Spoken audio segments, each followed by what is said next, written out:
Hi and welcome to today's episode of On The Money, brought to you by Ask Paul. Today I'm joined by James Morrison from Morrisons Estates, based out in Sandyford, Dublin 18.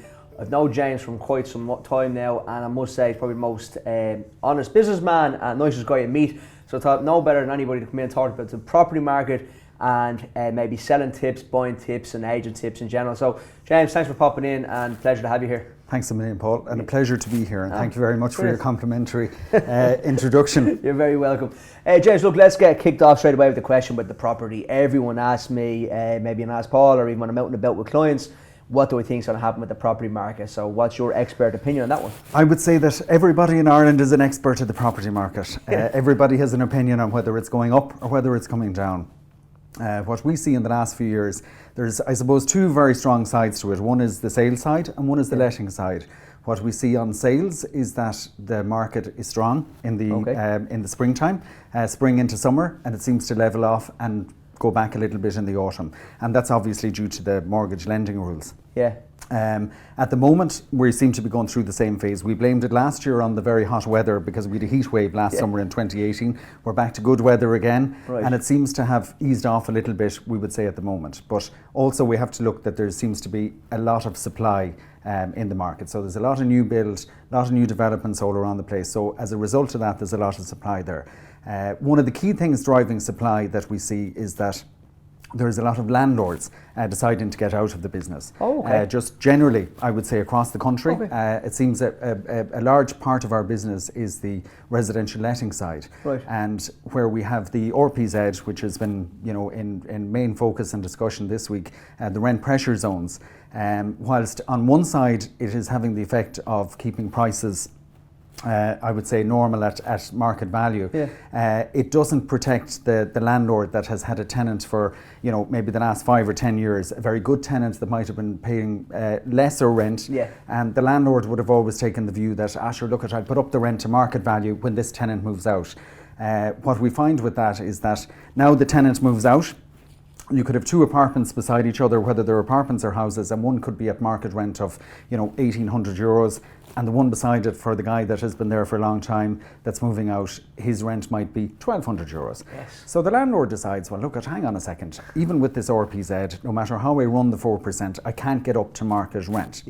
And what we've seen as a trend is that those landlords just decide, look, there's no point in continuing, because we can continue on to provide a service where we're going to be giving out rent much less than the property next door, and we're just providing a service for the state as they see it.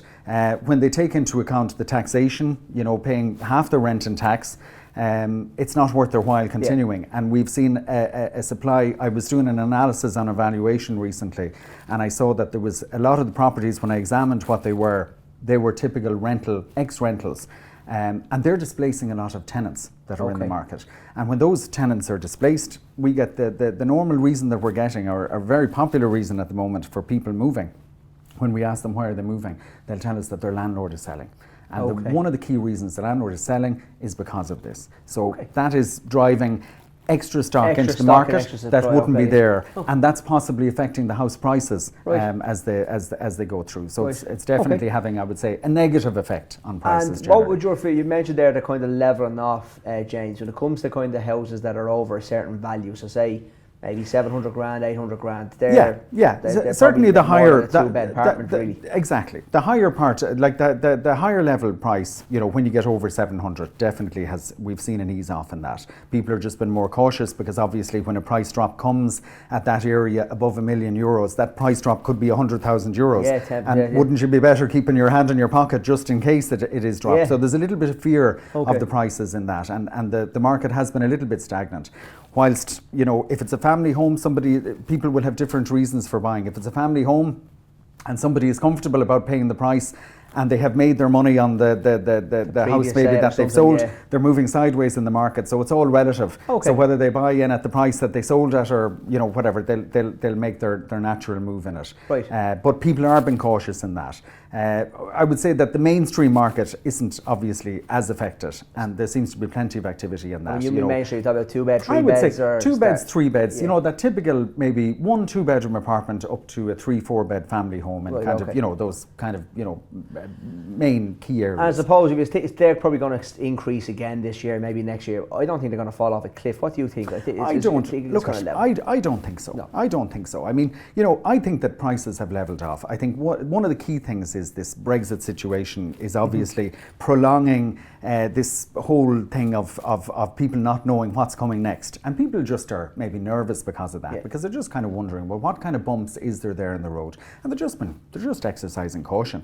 The reality is that, you know, if you look at prices, they are fairly stagnant. There's some reports out to say that they've dropped off a little bit this year. In the overall scheme of it, though, you know, they don't see, what we see is that if somebody is selling at a certain price now and they're not achieving that price, they're tending to take it off the market and put it into the rental market. So that tells us that the prices have leveled off, and that that an owner is going to say, well, look, you know, if it's 500,000, I can't get 500,000 for it, or if it's 700,000, well, you know what I'm going to do? I'm just going to hold on to it. We took on a property for a client today, actually, and that particular property was a property over €1 million. It was in the 1.2 region. It had been agreed, you know, earlier, but had fallen through, and they kind of took the view that until Brexit is sorted out and until everybody knows where they're at, they would just take the view that they'd rent it for, you know, maybe a year or 2 years, because the rental market is so strong. So on one side, you know, if sales are quiet, rental is strong. So that works that way. Right, very good. In relation to, we touched on there the letting part of the business, but let's say the sales side for a second. Auctioneers over the years have had maybe not the best reputation in the world, and like I said, the reason Brad John's probably one of the most honest people I've ever met. So what has the auctioneering business done? Because it's come at leaps and bounds in the last decades, especially the last 10 years.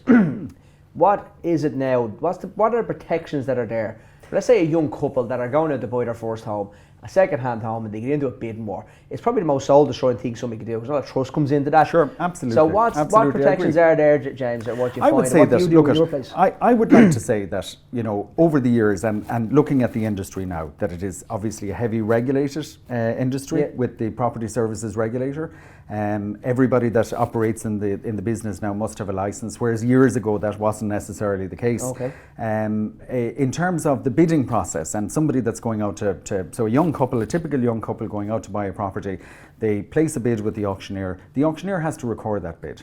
So what we always do as an agency, and I think most agencies in the country would do it, we would get our bids in by email. So if you rang up and you wanted to make a verbal bid, I'd say, thank you very much, Paul. Could you send through your bid by email? I would also look for your supporting documentation to show that you actually have the money to be able to be, you know, putting a bid on. What we want to do is try and weed out anybody that's potentially putting a bid on that might have only spoken to their bank about getting the money but doesn't actually have the money, because they're no good to us. We've got to demonstrate to our client, because at the end of the day we work for the vendor, so we have to work in the vendor's best interest. We've got to demonstrate to the vendor that the person that made the bid has actually got the funds to make the bid. So if you have maybe such as whether it's a cash statement that you can show us, approval in principle, something that we can recognise that this guy has the funds to be able to bid. We will then take that bid. We have to record that bid. So if you send me a bid at 10 a.m. on a Monday morning, I've got to record, I print off the email, I record that you gave it to me at that time and what the bid is. So I can't do anything until I get that. So I would say that is the process, that's the protection right now. If somebody is not satisfied that they feel that, you know, they're bidding perhaps against themselves, that there's something wrong with that, it is open for them to go to the property services regulator and make a complaint to them about that, and that would be investigated by the regulator, who would pop in, and when the regulator comes into your office, if he does to any of the agents, they have to take out their file, show where the bids were, and if there's anything improper, it would be sorted out that way. I suppose that big tip is that if an auctioneer is not asking you for your bid in writing, not saying there's anything wrong with it, but it's and I suppose there's a lot of things about bidding, you know, for somebody that's buying, you know, what I would say is, you know, if you're going in to make a bid on the first day, you know, be careful about making your first bid, because once you make the bid, you're kicking off the auction system on it. So if you're buying a property and you want to, you know, I wouldn't express too much, maybe love is the word for the property, and just stay calm and watch it and keep ahead. The auctioneer at the end of the day is only doing his job. So the job of an agent is, you know, as you say, it's trust. If the bidder likes the auctioneer, it's a good help for, you know, the relationship has to work all around. Because the agent, at the end of the day, the auctioneer is out and he's doing his job. He's working for the vendor. So the vendor is paying his fees. But at the same time, he can't make those fees without having a successful relationship with the bidder and the purchaser. So his job is to be in the middle and keep everybody satisfied. Okay, very good. So it's to keep the process simple. And staying on that track then, from a point of view of a first-time buyer, or say the young couple, what would your top 3 tips be? So I think that would probably the first one you're going to give us there was don't get too excited, don't go straight in and start offering, asking prices, over asking prices, any things. Well, I suppose if you were to say that if you're a first-time buyer and you're looking to buy a property, I would say that, you know, there's 3 things that we've all heard about. That's location, location, location. Very good. So that's, you find the property that you like, you find the property that you can afford, you go and you have a look at the property, and then you're ready to make your bid. And as I said, I'd be cautious as a buyer, and as an auctioneer I work in selling properties, but I also work in purchasing property for clients, and I would be just cautious about putting in that first bid straight away. So I would just wait, try and see what's going on, ask the agent to keep in touch with you. The agent generally will, within a few days, keep in touch. If he thinks you have an interest, a genuine interest, he might give you a call and say, look, I've a bid now, and I have a bid of the asking price or 10,000 under the asking price, and would you be interested in making a bid? So it's for him then to invite people that he genuinely thinks so, that have expressed an interest, because an auctioneer's job is to go back to everybody that has made a bid. Right. Okay. And this is where some purchasers get, you know, a bit hot under the collar and excited, because they think, hang on a second, I made a bid and there was no other bids, and now there's another bid in it. But an auctioneer's job is to go to each person that was genuinely interested, ask them about their bid, if they're interested in putting in a bid, and if they do, he has to take and record the bid. So it's just the process. He's just doing his job. So out of the top 3 buying tips, then that's probably the first one, is to keep calm, collective. And then what else would you say to a first-time buyer then? Well, I would say to a first-time buyer, if you're buying something, depending on if it's a second-hand property or a new property, I would buy something that you would potentially be able to add value to. Right. So if you're buying, for example, a 3-bedroom semi-detached house, does it have potential at the back to make an extension? Could you make the kitchen bigger? Is it something over the lifetime of the time that you'll spend in the property? Is there something you could do to that property to add value if you wanted to? Okay. Is it something that you could put an attic conversion in? Is it something that you could extend the kitchen? Because if you can do things like that, you can obviously add value to the property and make yourself some extra money when you're in the process, when you're something. Exactly, when you're trading out. So I suppose that would be one of the key things about doing that. Okay, and then if you're in the letting game, so if you're going to kind of, not say bid on a rental property, but they kind of do happen these days as well. So what would be the tips then for someone who's looking to rent a new place, or maybe their first place with references and that kind of stuff? Yeah, well, if you're a tenant, looking to rent a property, and I mean, there's so much in the media at the moment about, you know, tenants and trying to find properties, and we are in the middle of a rental crisis. And what we see is that the trend. I was looking on for example, on daft.ie today, and I think there is something like I think it is 80,000 properties for sale in Ireland, and there's 6,000, maybe it's 6,000 or 6,500 for rent in the whole country. Now, I can remember 10 years ago when you could flip that on its head and it was the other way around. The reason being is that with rental properties at the moment, more people are staying on because there's nowhere to move to, because we have a rental crisis. More young people are choosing to rent as a long-term solution to housing. That's really for, I suppose, things like flexibility. You could be working in Dublin today and you could be working in London or New York tomorrow. And people like that flexibility of being able to move. You can get a very nice standard of property in a good location, you know, one of the key reasons. When somebody is applying for a property and trying to find a new rental property, what we find is we get applications in from people. We get ads coming back into us through the main portal, through daft.ie, and you would get something like, "Can I view?" ? I would say to you, if you're thinking about applying for a rental property, give a little bit more information. Consider it that you're talking to a potential new landlord or an agent. Give them a little bit more information. Like an interview for an employer. Exactly, like you would. Would you send a letter to your employer or an email to your employer? "Can I be employed?" ? You probably wouldn't, because you may not get the job. So it's all about presentation. So I would say to people, if you're looking for rental property, be honest and straight as you can. Because believe it or not, an agency will look at yours above and all you want to do is be able to stand out above everybody else, because we're dealing with properties. You could put a property online at 9 o'clock in the morning and you might have 500 views by 11 a.m. and then you have 500 inquiries. So how are you going to deal as an agent with 500 inquiries? Yeah. I mean, but that is what the rental crisis has given us. So when you're dealing with situations like that, the more information that you can give in a very concise way, just to stand out, because at the end of the day, the agency and the landlord, they just want to find good, decent tenant that they can provide a nice home for. Yeah, very good. That's a great one, actually. I never thought of it like that. Yeah. So that is, and I'd say it's probably the biggest mistake that people make. They can eye view, and we see it from time to time, or I want to view, or something that's nearly just. That's just so generic that an agent wouldn't know if he had received spam or an actual application for the property. Very good. And sticking on that, sorry, if you don't want to be saying for the renters, the first time renters in particular, so maybe a couple renting for the first time or somebody leaving home, what is the required documentation they need for you? So just to give them a bit of a heads up on this. Because again, might help them stand out in the crowd. Absolutely. I suppose, again, when you find a new landlord looking for a new tenant is always looking on, they just want to profile that person of who they are. So they want a little bit of background information. They want to know, okay, if they have a job, if they're employed, do they have a reference from their employer? Have they rented before? If they haven't and they're a first-time renter coming into the market, they need to be able to demonstrate some kind of history. So if they're coming from home, they might look for, an agency might look for a guarantor. So they might look for the parents to be guarantor to say that, look at, and that's a good way to get people in.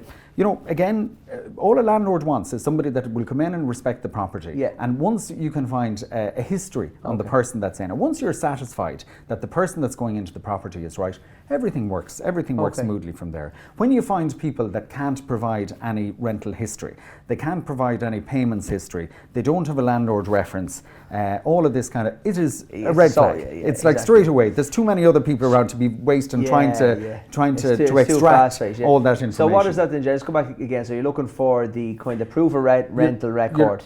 Proof of rental record is vital. Okay, or as a to be able to demonstrate that. Okay. If you're renting a property and you've rented a property already, many of an agency should be able to provide you with documentation to show you a rental statement rental statement. And as agents, what we would normally do is we'd analyse the rental statement in the same way as that one would if you were getting a mortgage, just to see that it was paid if your rent is due on the 10th of the month, that it was always paid on the 10th of the month. And if there was a problem with that, it just rings a bell, and you might be able to explain it. But it's just some fair way like that to show that. Then you'd also need a reference, probably, would you, from work? You need a reference. It's important to have a landlord. reference from, maybe, say for example, from work. So a work reference just to show that. A work reference just to show, obviously, that you're in employment, that chances are that you'll be there for a while, and where your work is. So it's for the agent, again, just to kind of take a view on that. Well, that's a respectable company, so they're likely to be there for a while. Then, really? ID is important. You need your ID and PPS number. That's something also that you would need, because for PRTB, we need to for RTB, and just to that you have a track on who the person is. So as much information as you can give in terms of giving a profile on what you do and what your history is. But again, if someone's rocking up with that, they'd be in a better position straight away. They would be ahead of the class. Very good. That does make sense, in fairness. And then in relation to property investors, you mentioned that landlords are getting out of the market. Have you seen much come in? Because I know a few years ago there was a lot of cash floating around. Sure. And people were buying properties up and snapping properties up. Maybe they're getting out, but are the cash buyers all gone? Or are they still hanging around? We see a lot of cash buyers. Still a lot of cash buyers. What we have seen, I suppose, a trend that we've seen in particular, for maybe it's for the areas that we're in, and it may not apply to everywhere, but we have seen a lot of London investors coming in, particularly Asian investors. A lot of Chinese people have been in purchasing property because they see potential growth in the market, and that has certainly been a trend. A lot of Irish buyers, a lot of international buyers, but there's been a lot of cash around purchasing property, and we've seen that. Particularly in the rental sector, looking for kind of key areas that give a good rental return, and that, in some cases we've seen it over the last 10 years where they'll stay maybe 4 or 5 years and they'll move on. But we have seen still a good strong demand. But again, the main domestic market is driven by mortgage, obviously. Actually, one, as you mentioned, just coming to my mind there, as you mentioned, the investors coming from the likes of Asia or the likes of London, What would somebody do coming home, James? So say somebody went to Australia for a few years. Would their records do from the Australian rent? So if they had a landlord in Australia, would they be taken as reference if they had a reference over there? Yes. So if someone's Yes, returned home after a year or two or whatever, as they're trying to buy a home here. Absolutely. Yeah, absolutely. Okay, perfect. Absolutely. That would be taken into Very account. good. And then do you see many buyers? Do you see many people coming back home? We have seen, indeed, we have seen over the years, what we see is we see the people that are living abroad, like that, as you say, whether it's in the States or New York, buying property, perhaps deciding to rent it out. So they would purchase a property, they might give it to the likes of ourselves to rent out for them, with a view that they'll tell us that they're planning on coming back in maybe 3 to 5 years. So they want to rent it, they're buying now because they see the opportunity. They're buying now before they go. before, exactly. And they want to have it rented out. And then you see that natural cycle completing it's where they do actually move back. Yeah. And there are maybe at situations where they're, maybe, working away professionally, they're trying to earn their money, they're maybe starting a family, and they want to be in a situation that when the kids are, they're young at a certain age, that they'll bring them back home and put them back into the local schools or whatever. So we've seen a lot of that over the years. Very good. So James, you looked at tips for buying a property and giving people a few pointers there. What would you do if you're selling your property? If you want to put your property on the ladder today and get maybe trade up, or you're moving somewhere, what would you do? If you want to sell your property, what I would say to you, there's 3 things. There's three key things. One is the presentation. Okay.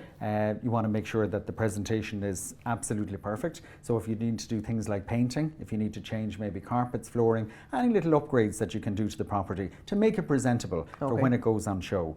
That is the key thing, and everybody will tidy up gardens. You'd be amazed the small things that one can do. I've had clients that have tidied up their properties, painted them, and then realised that they actually nearly didn't need to move because they thought what unfolded to them was actually was this brilliant property. I suppose the second key thing is promotion.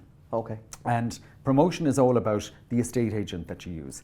So it's about getting an estate agent, getting the marketing right, creating, colour brochures, professional photography, floor plans, putting it on the property portals, but putting it on correctly, maybe using, different methods of social media to actually communicate that property so the promotion is very, very key. And nowadays most of the agents will all use, nearly all the agents I think will use the key property portals, which are daft.ie and myhome.ie. So that's the key thing. Promotion is very important. And the agent is important. So it's important to get, I would say, a good agent, an experienced agent, an agent that people will like. Yes. Because you've got to think when you're choosing your agent, agents will come in, you're going to get a price off each agent and they're going to give you a valuation on your property. It's important with that. They'll all come in, and if your property is worth 500,000, they'll all tell you it's worth 500,000. They all get the information from the same source as we do. We get it from the property price register, we get it from the property portals, because they assist agents in giving all the valuations for the area. So there's no major rocket science. Everybody knows what their house is worth without a fella coming in and trying to tell them. So it's important that that when you get that you choose. So an agent is very important on the front, because you got to get an agent that that your viewers and that your bidders and your purchaser is going to like. Yeah. I'd always say, get a fella that you like. Right. Get a guy that knows what he's talking about, but get a likeable guy, because if you like him, the chances are your purchaser will like him. Okay, very good. And then I suppose the price. The price is the key thing, and I just touched on that. It's about positioning your property correctly with the price. If the price is right, you'll have viewers in. If you price it too high, there'll be nobody coming in. So it's very important that you price it on the money, I would say, on whatever it should be. Price it fairly to attract people in, to get people in to look at it. And don't be greedy about it. If the market is going up and it's very strong, it's easy to let bidding go out of control. But be realistic if you're selling your property. If your property, you know that it's worth 450,000 and they're generally around that. if the highest bid is 447, 448, don't lose it. It's an opportunity. And we always say in our business, the opportunity of a lifetime must be taken in the lifetime of the opportunity. If you get the buyer, they're there at that particular time, they're ready to go. If you lose them, they're gone. They're gone for good. And that's the same if you're buying a property. Yeah. We say exactly the same thing. The opportunity of a lifetime must be taken in the lifetime of the opportunity. Right, and if you lose that property that you were looking at, you know, over a few thousand euros, you might never get it again. Yeah. You might never get another one on the road again. It could change the course of your life. James, you noticed the show is called On the Money, so let's get into a bit of money questions. What's your best investment decision you've ever made? My best investment decision, I suppose, I have to say, was my first property. I still own that property. It's actually one of the rental properties in our portfolio, and it has never, I have to say, it has never let us down. Right. It is painted inside, it's white, it has all the original fittings, and it's continuously rented. Right, and I take it as a lucky charm. Right, excellent. As a lucky charm. And the follow-on, that was the worst decision you ever made? The worst decision could also be the best decision, because I actually bought Eircom shares when Eircom floated. And I bought Eircom shares at the time. I was setting up my business, and the money that I had, everybody was buying Eircom shares, as we all remember at the time. So if you were standing around the local pub and you weren't buying them, there was obviously something wrong with you. So out of embarrassment, I went off, I took the money that I had, my wife at the time didn't know, and I invested it in Eircom shares. However, I was because I needed the money and I was actually stuck for the money, I took the money out within 2 weeks.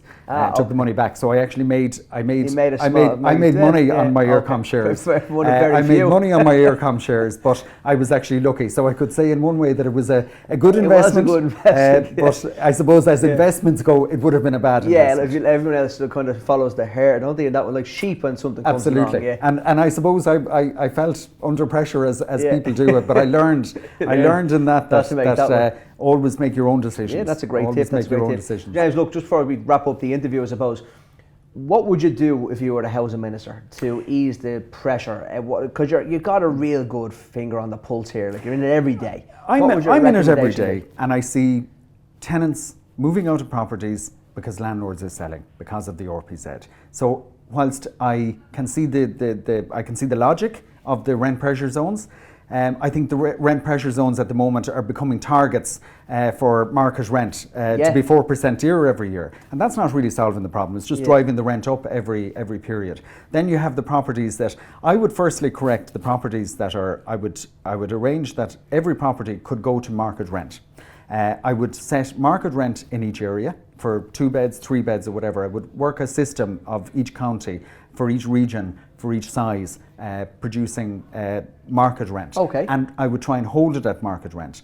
I would incentivise new landlords. I would look at tax, and I would incentivise new landlords to come back into the business. Okay. We're in a situation now where we have the REIT type operations coming in from around the world, and they're coming in because it's a quick fix. They can buy properties, it's ridiculous, they can rent it out, they can take it over, and in fact, 80% of the landlords that provide properties in Ireland are the individual guys that own 1 property, 2 properties, 3 properties. 80%. 80%? 80% of all landlords in the country are made up of the mom and pop type landlords. And the trend is currently that they're leaving the market. We need to do something to keep them there in the market. Okay.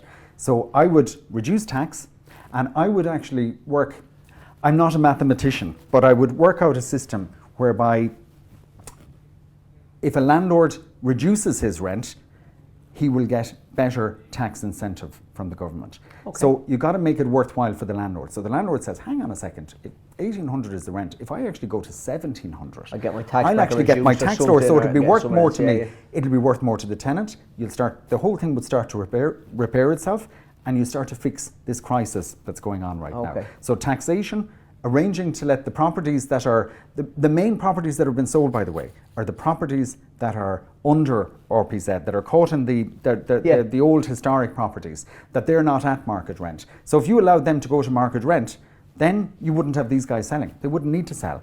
But along with that, I would reduce the tax, and to incentivize, I would figure out a way of incentivizing landlords. The only thing that incentivizes anybody to do anything, Paul, is money. Yes. This is what all of this is about. It's about the money. Yeah. So I would incentivize the tax, and that will motivate people to buy more properties and become landlords. It's successful in every other country around the world. Why shouldn't it be as successful here? It would benefit the tenants because tenants would pay lower rent.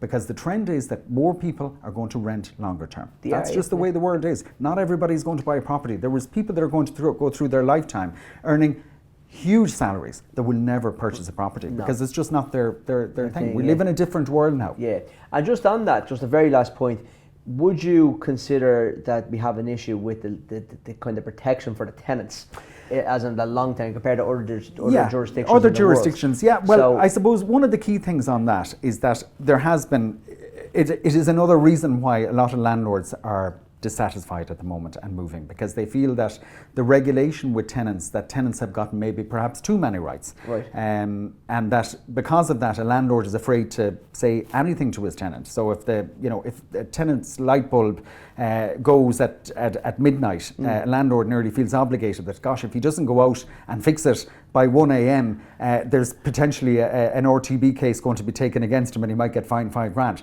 Because, as ridiculous as that sounds, there has been some situations where I would say that I've seen it unfair. A landlord unfairly treated, maybe, but only in the odd situation. I mean, in my experience, and we're we have a very strong, large lettings portfolio, and I see little or no issues with tenants. I find that landlords can't exist without tenants. It's a two-way street. So everybody just wants to. So do you think then changing maybe the rules for the tenancies to be longer would be helpful, or do you think to keep people in the rent rather than getting the boy all the time? Or? Yeah. I think that if you look at the system, as I said, there's been a lot of new measures brought in, and some of the new measures just aren't going down too well with landlords. Things like if a fella is renting, if you've got a tenant renting for 8 or 9 months now, and they've 3 months notice to get or whatever, this new 3-month thing, a few things like that. I mean, when you give notice to a tenant, you've got to give a signed declaration from your solicitor or notary that you're selling, your ID when you're going to move in. There's a certain amount of rules that are there. Look, the rules are working away, and I see generally, I generally see no issue. Generally see no issue with where we're at. But well, listen, James, it's been great to have you on. Thanks so much for giving your time up to come into me today, and really appreciate it. Paul. Thanks very much. Okay, thanks very much, Paul. And that wraps up that interview with James Morrison from Morrisons Estates. James based in Sandyford, and you get them at morrisonsestates.ie. As always, thanks very much for watching. The audience has grown week on week. And everybody, thanks very much for all your support to date. If you have any questions, please send me a questions@askpaul.ie, or as always, send me a PM or a DM on the social media channels. Cheers and have a good day.